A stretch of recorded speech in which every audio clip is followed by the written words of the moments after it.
Have you ever sat in a lawyer's office, your heart pounding, knowing the words about to be read could flip your entire life upside down? I have. And on that day, the truth about my past finally came crashing to the surface. If you're watching, please subscribe and let me know where you're watching from. This story gets a lot more interesting, and I'd love to hear your thoughts in the comments below. But let me back up and tell you about what I went through and how the ending changed everything. My name is Elizabeth Harper. I'm 68 years old, and until a few weeks ago, I lived quietly in a little rented cottage at the foot of the Cascade Mountains in Washington State. I wasn't rich. I wasn't powerful. I wasn't anyone the world would notice. Most days, it was just me, my garden, and the sound of the rain against my window, and honestly, I thought that was how my story would end, quiet, invisible, forgotten. But then came the call about Richard, my ex-husband, and his will. The clock on the wall ticked so loudly it almost felt like it was mocking me. Tick, tock, tick, tock. I sat on the edge of my chair, clutching a faded canvas bag I'd had for years, the one I usually take to the grocery store. Around me, people carried shiny leather briefcases, smelled like expensive cologne, and wore suits that probably cost more than what I paid in rent for a whole year. Across the table was my son, Michael. He sat there like a man who owned the whole room. Perfect suit, tie knotted tight, hair slicked back, a Mont Blanc pen twirling in his fingers. His posture, his stare, even that little smirk tugging at the corner of his mouth. It was like watching Richard come back from the dead. Same arrogance, same air of untouchable confidence. My ex-husband's shadow was sitting right in front of me, wearing my son's face. Michael leaned in just enough so only I could hear. You came here. What? To watch the show? His voice was quiet but sharp, like a blade pressed against skin. I took a deep breath. No, I came here to listen. That was all I said. I leaned back in my chair, pressing my hands into my lap, willing my heartbeat to calm down. Earlier that morning, I'd stood at the back of the chapel during Richard's funeral. The place was massive, high vaulted ceilings, stained glass windows throwing blue and red light across the pews, lilies everywhere. The smell was so heavy I almost couldn't breathe. I thought about not going, but something in me needed to be there, not to mourn him exactly, but to witness, to make peace, maybe. I stood there quietly, fingers wrapped around an old rosary I hadn't touched in years. People whispered when they saw me, the ex-wife, the one who walked out back in '99. They looked at me as if I'd abandoned poor Richard and left him to raise Michael all alone. They didn't know the truth, or maybe they just didn't care. When the service ended, Michael came over, his jaw tight. He leaned in so no one else could hear. Don't expect anything. Dad built this empire without you. I said nothing. I just looked up at the stained glass angel, wings spread wide, and all I could think about was 1972. Back then, Richard and I were just kids with a dream. We wanted to open a little coffee house in Seattle. He'd play piano at night. I'd wait tables, maybe read poetry when the mood struck. We spent hours laughing, sketching out signs, imagining the smell of fresh coffee mixed with the sound of live music. That dream didn't survive. Richard sold it piece by piece for quick money, then bigger money, then real estate deals that pulled him further and further away from the man I fell in love with. By the time I finally left him in 1999, people only saw me as the wife who walked away. They never saw the nights I cried myself to sleep while he stayed out with clients. They never smelled the perfume on his shirt that wasn't mine.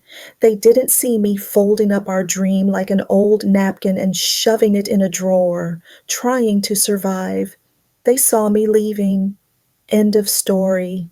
Now, decades later, here I was again, sitting in another polished room that smelled of varnished wood and fresh coffee, waiting for the last words Richard would ever say to me. Attorney Caldwell sat at the head of the table, an older man with white hair slicked back and glasses perched low on his nose. He looked like the kind of person who never misplaced a paper in his life. He set a tiny USB drive on the table. "Before we play Mr. Harper's video," he said, his voice steady and formal, "I'll read the contents of the will." My chest tightened. I wasn't expecting much. Honestly, I came here with zero expectations. Maybe a token check. Maybe a polite line in the paperwork saying thank you for the years, or maybe nothing at all. I just wanted to close this chapter once and for all, to hear it with my own ears and let it go. But I was wrong. Michael was practically glowing. He leaned back in his chair, confident, smug, already counting the money in his head. He thought this was all his. He thought he was the heir to everything, the company, the fortune, the empire his father left behind. He believed it so completely, it was almost painful to watch. I looked at him, my son, and I wondered, does he even remember? Does he remember me working night shifts to pay rent when Richard was too busy chasing women and deals? Does he remember me holding cool washcloths to his forehead when he was sick, praying his fever would break? Does he remember the way I used to tell him his father was just busy, when in truth he was with someone else? I doubt it. What Michael remembers is the world Richard built later, the high rises and the money, the vacations, and the private schools. That's the version of life he chose, and in that version, I don't exist. Elizabeth Harper, Caldwell called my name. Yes, I said softly. Michael Harper, he continued. Here, Michael answered, not even glancing at me. The attorney adjusted his glasses, glanced at the paperwork again. This document represents the final legal will of Richard Harper, signed and notarized 6 months ago. 6 months ago, my stomach dropped. That meant Richard knew. He knew his time was short. He sat down, thought about his legacy, and chose his words carefully. The thought sent a shiver down my spine. Michael leaned back further in his chair, a little smile tugging at his lips. That smile, I knew it too well. It was the smile Richard wore when he was sure he'd already won.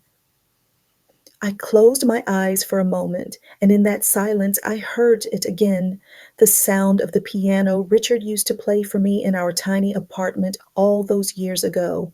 A simple melody, but filled with hope.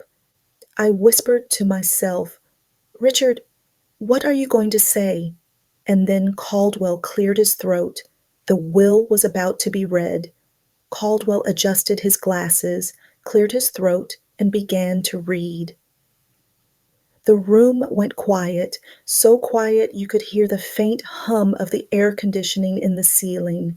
Michael sat up straighter, eyes bright with expectation. I held my breath. In accordance with the final will and testament of Richard Harper, Caldwell's voice was steady, formal, detached, as though he were reading a grocery list and not the words that were about to split our lives wide open. Elizabeth Harper is to inherit 51% controlling ownership of Harper Real Estate, along with the Bellevue residence and the remaining financial assets totaling $35 million. I swear the room tilted. For a moment I thought I misheard him. Wait, what? Michael's voice cracked sharp across the table. He leaned forward, pen clattering to the floor. Say that again. Say it again. Caldwell, unbothered, repeated it word for word. Elizabeth Harper, me, controlling ownership. 35 million. The house. I didn't even know I was shaking until I felt my bag slip against my knee. My breath caught. I wasn't supposed to be here for this. I was supposed to fade quietly, let Michael inherit everything, watch from the distance of my little rented cottage. But Richard had left me the lion's share. Michael's face turned a shade I'd never seen before. Red, then pale, then almost green. His jaw clenched so tight I thought his teeth might crack. This, this is insane. She left him. She abandoned us. His voice echoed off the paneled walls, loud and wild. I wanted to defend myself, to say I never abandoned him, that I raised him, that I kept our world afloat when Richard traded dreams for affairs and investments. But before I could speak, Caldwell raised a hand. There's more? He pressed a button on the small remote beside him. The lights dimmed, the TV screen on the wall blinked to life, and there he was, Richard. Older, thinner, his face drawn, but his eyes still carried that sharpness that once made me fall for him. His voice filled the room, lower now, slower, but unmistakable. If you're watching this, he began, then I'm gone. My chest tightened. My hand went automatically to the chain around my neck, the one that once held a wedding band I stopped wearing decades ago. I need to explain, Richard continued. Elizabeth, Beth, you were the reason I had anything at all in the beginning. You stood by me when all I had was a dream and a piano. You worked double shifts. You kept us fed. You believed in me when no one else did. And Michael, he looked straight into the camera, straight at his son. You have lived your life as though success was your birthright, but you've forgotten where it came from. You've forgotten the woman who carried you through every storm. Michael's chair screeched as he pushed back. This is manipulation. He was sick. He didn't know what he was saying. His voice was shaking, but his anger was covering it. On screen, Richard gave a weary smile, like he knew exactly what Michael would say. Son, I know you'll be angry. Maybe you'll hate me for this, but I need you to understand. Money doesn't make you a man. Power doesn't make you worthy. Humility does. Perspective does. Your mother showed me that long before I lost it. I pressed a hand to my mouth, tears stinging the corners of my eyes. For so many years, I carried the weight of being invisible, of being erased from the story of Richard Harper's empire. And here he was, finally saying the words I'd longed to hear. Richard's voice softened. Beth, I owe you everything. I can't undo the damage I caused, the betrayal, the loneliness I left you with, but this is my way of trying to make it right. I want you to have the company, not because of the money, but because it was supposed to be ours from the beginning. Michael, you will remain CEO. You will keep your position for 3 years. Prove you can lead. Prove you can grow. If you walk away, you lose it all. Michael shot up from his chair, palms slamming the table. No, no, this is insane. You're not taking this from me. His eyes cut into me, blazing, as though I'd orchestrated the whole thing. This is your doing. I shook my head, my voice quiet but firm. Michael, I didn't know. I had no idea, but he didn't want to hear it. His breathing was ragged, his fists clenched, his whole body trembling with rage.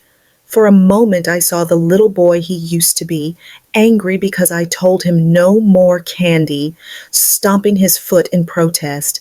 But this wasn't candy. This was millions of dollars. This was pride. This was his identity unraveling in front of him. Richard's voice carried on, steady, almost haunting. Michael, I love you, but love isn't enough if you refuse to learn. This isn't punishment.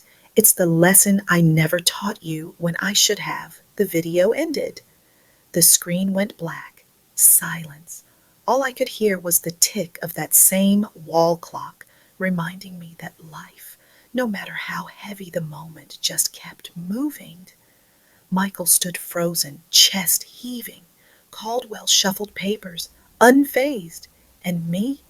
I sat there with my hands trembling, feeling a strange mix of grief, vindication, and disbelief. I thought about the girl I was in 1972, sitting cross-legged on the floor of our tiny Seattle apartment, laughing as Richard played piano and sang off-key just to make me smile. I thought about the nights I believed love was enough to carry us through anything, and I thought about how wrong I was. Now, decades later, he was gone, but his voice had reached across the grave to put a weight back in my hands I never expected to hold again. And as much as I wanted to hate him for waiting until death to say these things, part of me couldn't. Because hearing them, finally, was like someone striking a match in a room I thought would always be dark. I didn't know what came next, but I knew this. Richard had given me not just an inheritance, he had given me back my place in the story. And Michael wasn't ready to accept that. Michael's chair screeched backwards so violently I thought it might topple. His fists hit the polished mahogany table with a crack that made the water glasses tremble. His face was red. His voice thundered through the room. No, absolutely not. This is some kind of sick joke. His eyes cut into me, burning as if I had written Richard's will myself. You don't deserve this, Mom. You don't deserve any of it. The word Mom left his lips like an insult, not a name. I felt it slice through me. For a moment I couldn't breathe. Caldwell remained calm, flipping pages like he'd seen this 100 times before. The will is legally binding, Michael. The conditions are very clear. Contesting it would be difficult. Difficult. Michael spat the word. It's impossible. I'll make it impossible for her. He jabbed a finger in my direction. You abandoned us. You left me. You left him. And now you're sitting here like some saint, collecting the reward. I tried to speak, but the words caught in my throat. Abandoned. That word again. It had followed me like a shadow for years. I wanted to tell him the truth, that I left because I was dying inside, because every night Richard came home with perfume on his collar, because I couldn't breathe in the world his ambition built. But how do you explain decades of silent pain in the middle of a lawyer's office? Instead, my voice came out steady, almost too calm. I didn't abandon you, Michael. I never did. I raised you. I kept a roof over your head when your father was gone. You just don't remember. Michael let out a bitter laugh, sharp and cruel. Oh, I remember. I remember you walking out.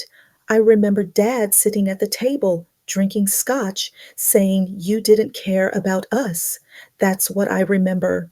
My chest ached. It was like being stabbed with memories I had fought to bury. And suddenly I was back there, 1999. The house was too big for the two of us. Richard had insisted we move into a mansion in Bellevue, all marble floors and endless windows.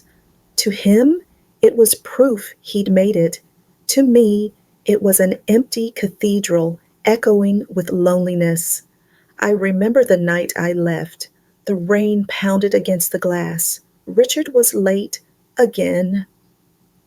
I sat on the couch with a suitcase at my feet, staring at the piano in the corner. It was covered in dust. He hadn't touched it in years. The dream we once had, the cafe, The music, the laughter, it was buried under contracts and champagne dinners.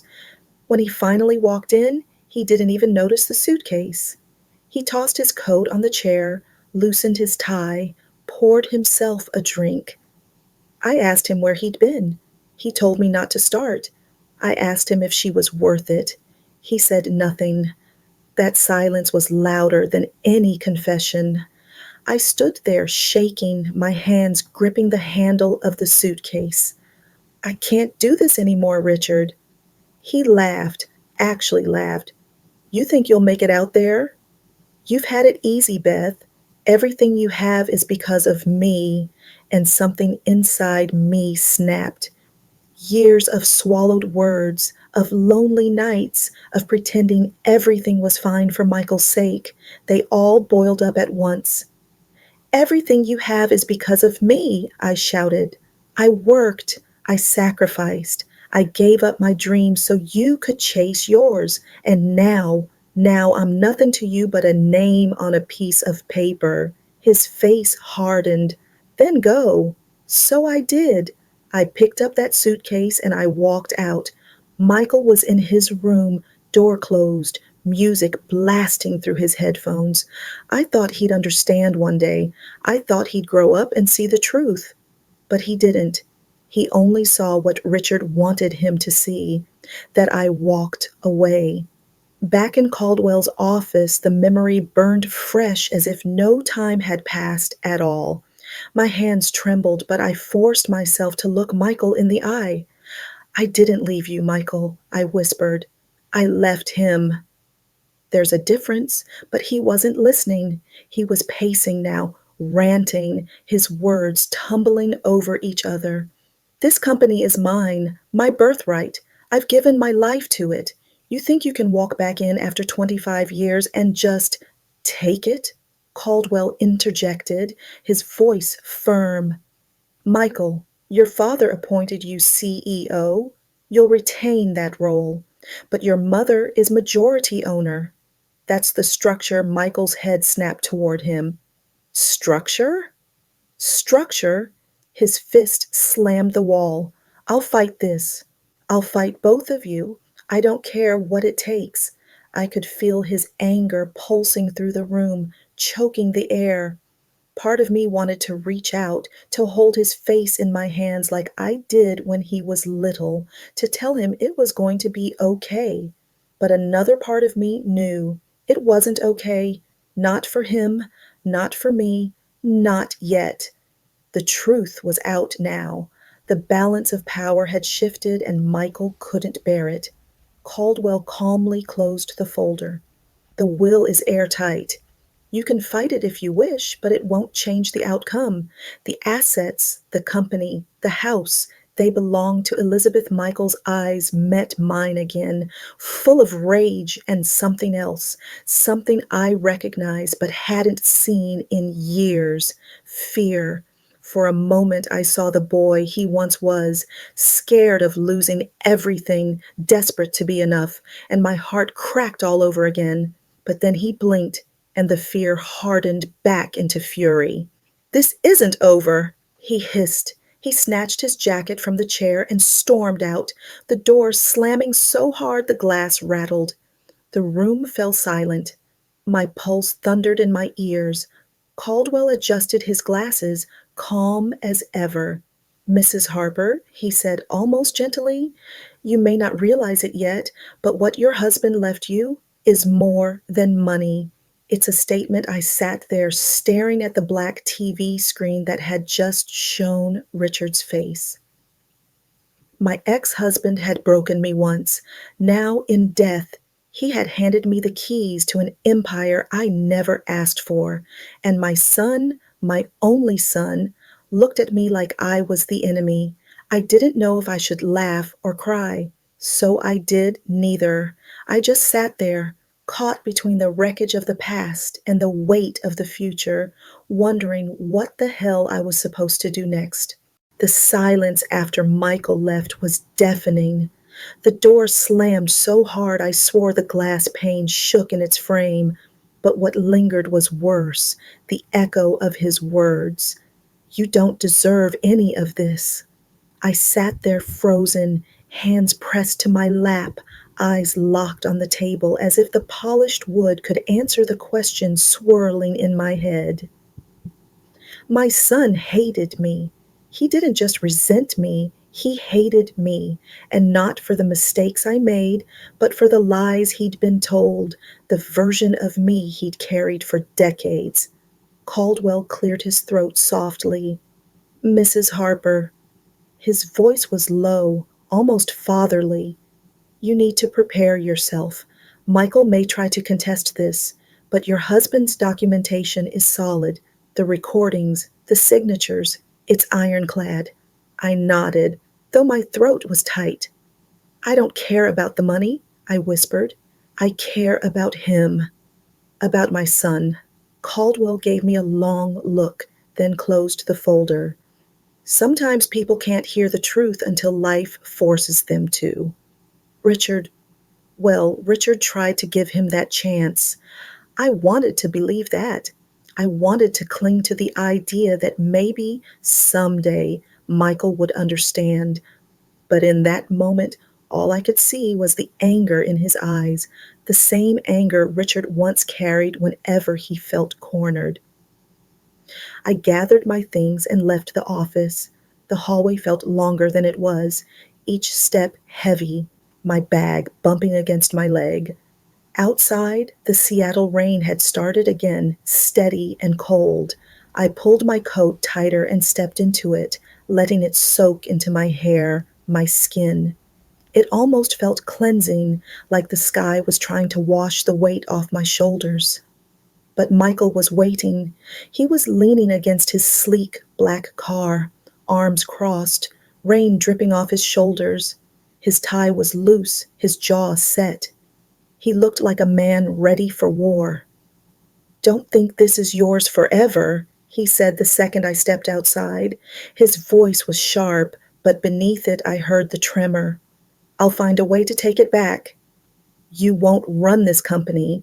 You won't control my life. I stopped a few feet from him, rain trickling down my face. Michael, I don't want to control your life. I never did. He shook his head, water flying off his hair. That's not what it looks like from here. He stepped closer, lowering his voice. You have two options. Sell me your shares quietly, or I'll drag you through hell contesting this. Either way, I'll win. My heart cracked. My little boy, the one who used to fall asleep in my lap with his favorite blanket, was now standing here threatening me like an enemy. I swallowed hard. Michael, this isn't me versus you. This was your father's choice, his last choice. He wanted you to learn something from this. Learn what? His voice broke, sharp and raw. That I'm not enough? That he never trusted me, that he thought you, the woman who walked away, was the hero of his story? Number. No, I won't accept that he was trembling from rage or from fear. I couldn't tell. Maybe both. I took a step closer, my voice barely above the rain. I never wanted to be his hero. I just wanted to be your mother.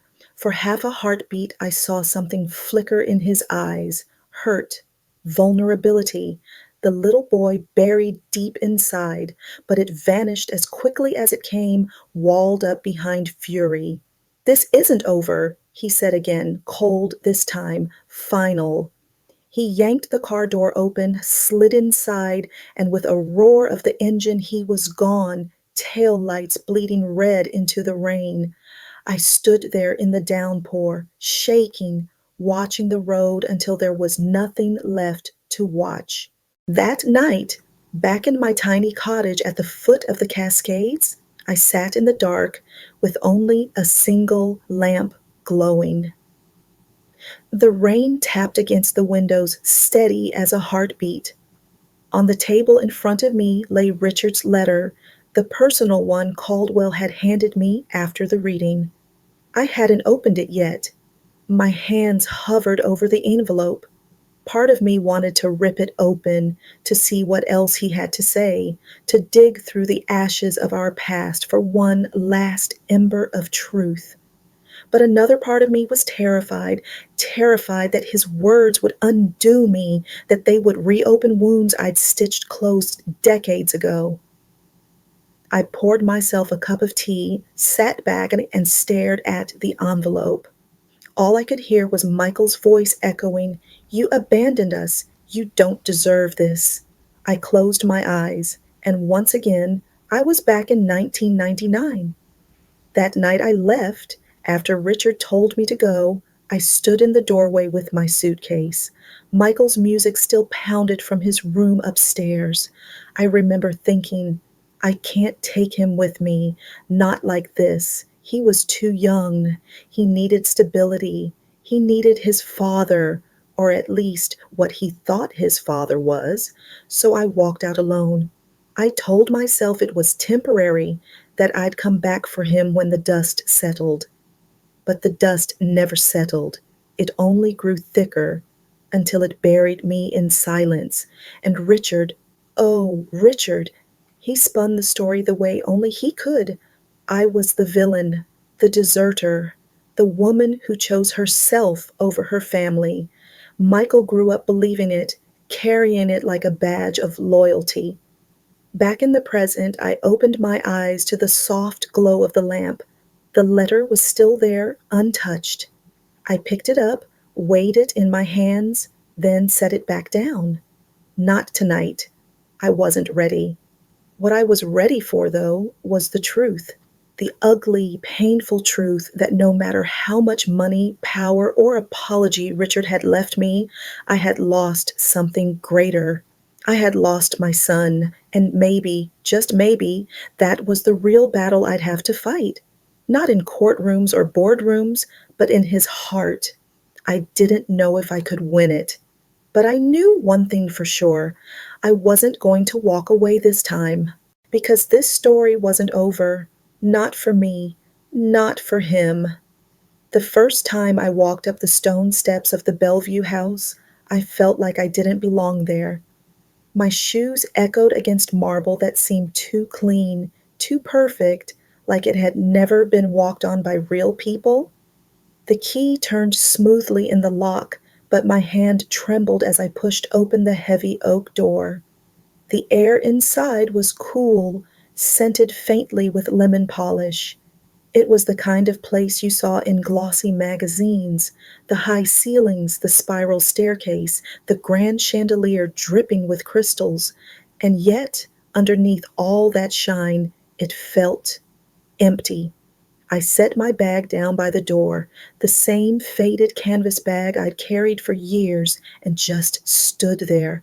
My reflection stared back at me from the polished tile floor, a woman with rain in her hair and too many years on her shoulders. This wasn't my world, not anymore. Maybe it never had been. I wandered through the rooms slowly, almost afraid to touch anything. The living room was decorated with modern furniture, cold, expensive, soulless, the kind of place people show off but never live in. I ran my fingers across the smooth leather of the couch, then let my hand fall away. And then I saw it. In the far corner, tucked beside a window that overlooked the garden, sat a piano. Not just any piano, our piano, the same upright we'd bought secondhand when we were first married, back when Richard and I were young, broke, and full of dreams. I froze, my throat tightening. How did it end up here in this mausoleum of glass and steel? I thought he'd sold it years ago, the way he sold every piece of our old life to fund his empire. But there it was, familiar, worn, with the faint scratch I'd left on the side the night I dropped a coffee mug. I walked over and placed my hand gently on the keys. The ivory was yellowed, a little chipped. I pressed one, and the note rang out, slightly off, but still alive. It was like touching a ghost. For a moment, I wasn't 68. Standing alone in a stranger's mansion, I was 22, sitting cross-legged on the carpet of our Seattle apartment, laughing as Richard played clumsy chords and sang Sinatra off-key just to make me smile. Tears welled in my eyes. I sank onto the bench, my hands hovering over the keys. My fingers still remembered, even though it had been decades. I played a few notes of the song we used to call ours, the melody shaky but recognizable. The sound filled the empty room, soft and imperfect, but it felt real. It felt like mine. And then I saw the envelope. It was propped on the music stand, sealed, with my name written in his unmistakable handwriting. Beth. I reached for it slowly, my hands trembling. My heart pounded so hard I thought I could hear it over the piano notes still fading in the air.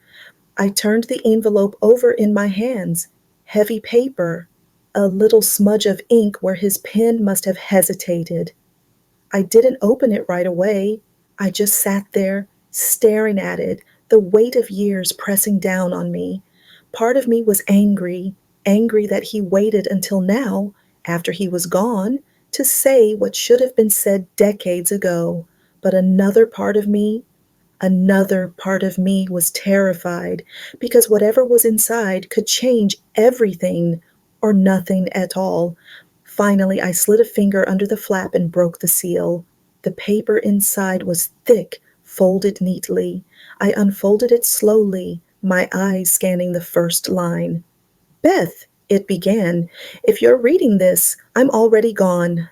And I know, after everything, I have no right to ask you to listen, but I need you to hear me one last time. My hands shook harder. I pressed the letter against my lap and tried to breathe. I was a fool. I traded music for money, love for ambition, family for pride, and I lost more than I ever gained. But you gave me everything before I ever had anything. You worked, you sacrificed, you raised our son when I didn't. I never told you enough, but I saw it. I knew it, and I'll carry that regret into the grave. I swallowed hard, my chest aching. Michael doesn't understand yet. I failed him too. I raised him to think money was the measure of a man. That was my greatest mistake. But he's still our boy, Beth. He needs you now more than ever, even if he doesn't know it. Especially if he doesn't know it. The words blurred as my tears hit the page. This is my way of trying to give back what I stole from you.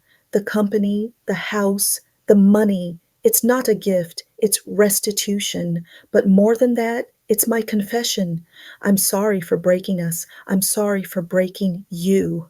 I pressed the letter to my chest, my whole body shaking. After decades of silence, he had finally said the words I needed. Too late, yes, but not nothing. Never nothing. I sat there for what felt like hours, the rain pattering against the window, the letter trembling in my hands. I thought about Michael, about his rage, his accusations, about the fear I'd seen flicker behind his anger. Richard was right.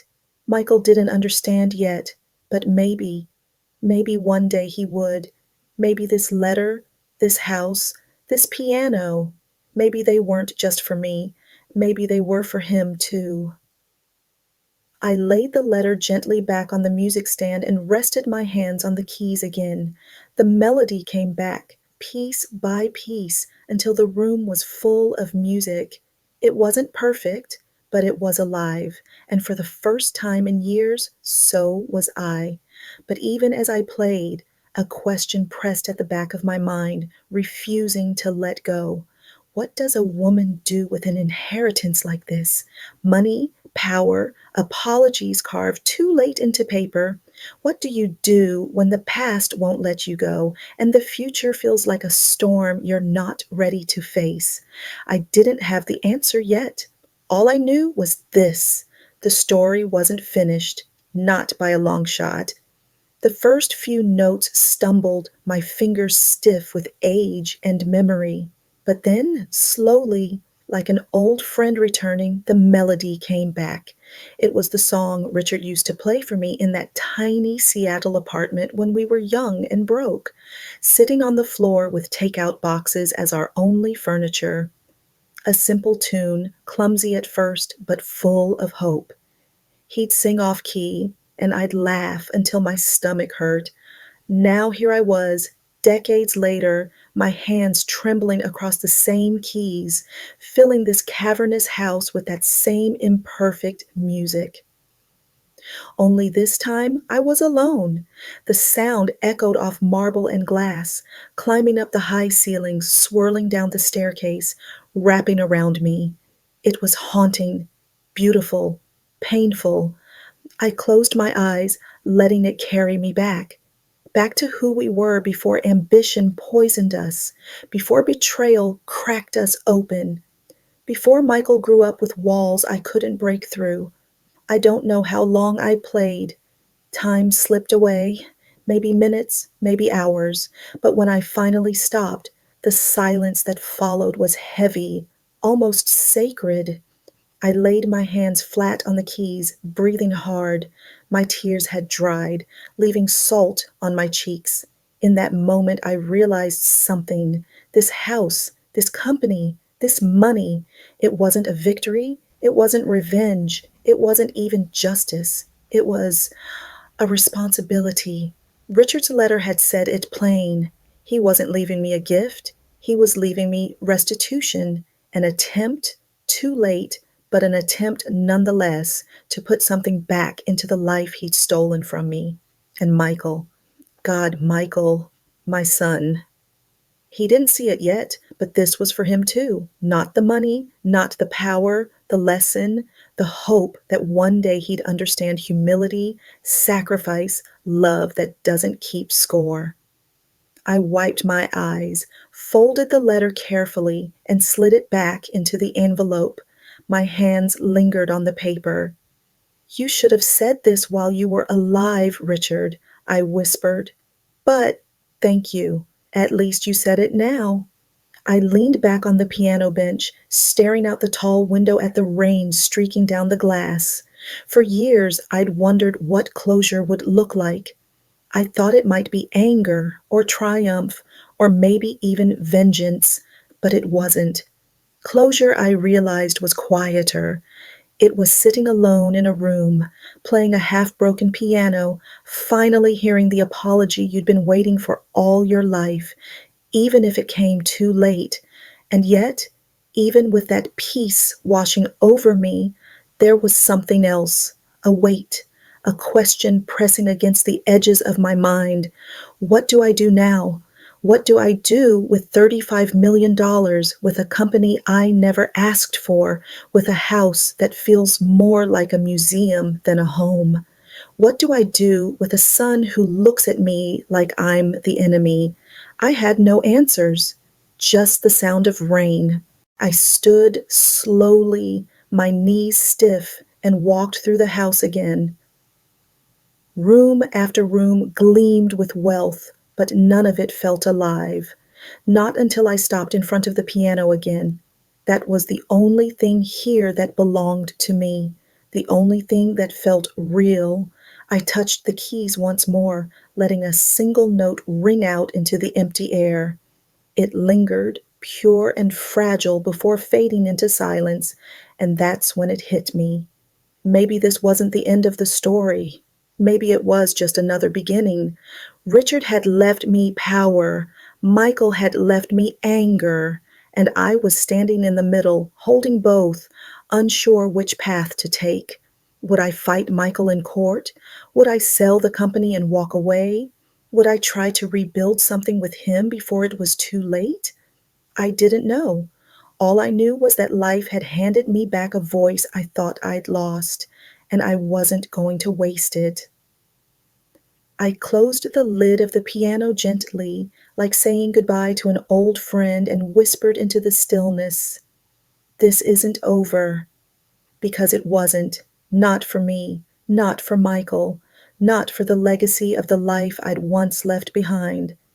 The house stood quiet around me, the rain still falling outside, and somewhere deep in my chest, between the grief and the anger and the love I still couldn't let go of, I felt something flicker. Not peace, not yet, but possibility. And sometimes that's enough.